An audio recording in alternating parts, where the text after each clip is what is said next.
ঢাকা বিশ্ববিদ্যালয়ের একজন ছাত্রী হিসেবে আমি নিজেও গর্বিত।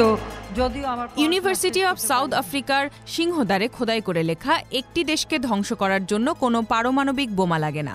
একটি দেশকে ধ্বংস করার সবচেয়ে সহজ উপায় হলো শিক্ষার মানকে নামিয়ে দাও, ছাত্রছাত্রীদের অবাধে নকল করতে দাও।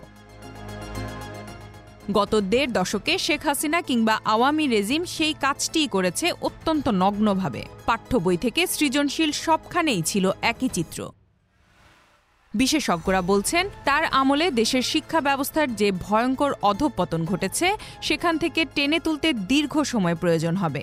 জানা গেছে, ফ্যাসিস্ট সরকারের আমলে সরকারি অনুদানের টাকায় কেনা বইয়ের তালিকার বড় অংশ জুড়েই ছিল শেখ মুজিবুর রহমান। কেবল শেখ মুজিবকে নিয়েই নয়, শেখ পরিবারের প্রায় সব সদস্যকে নিয়েই লেখা হয়েছে বই।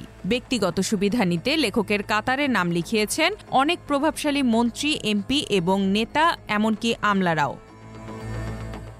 সোমবার প্রকাশিত একটি জাতীয় দৈনিকের খবরে বলা হয়, মানহীন সেসব বই উচ্চ মূল্যে কিনে সারা দেশের পাঠাগারগুলোতে সরবরাহ করত জাতীয় গ্রন্থকেন্দ্র। হিসাব মতে ২০২২-২৩ অর্থ বছরে ১২৪ জন লেখকের প্রায় ১১,০০০ এবং ২০২৩-২৪ অর্থ বছরে ৮,০০০-এর বেশি বই ক্রয় করে জাতীয় গ্রন্থকেন্দ্র। মানহীন এসব বই ক্রয় করার পেছনে রাষ্ট্রীয় অর্থতস্যুপি উদ্দেশ্য ছিল বলে উল্লেখ করা হয় ওই খবরে। Z news, Dhaka.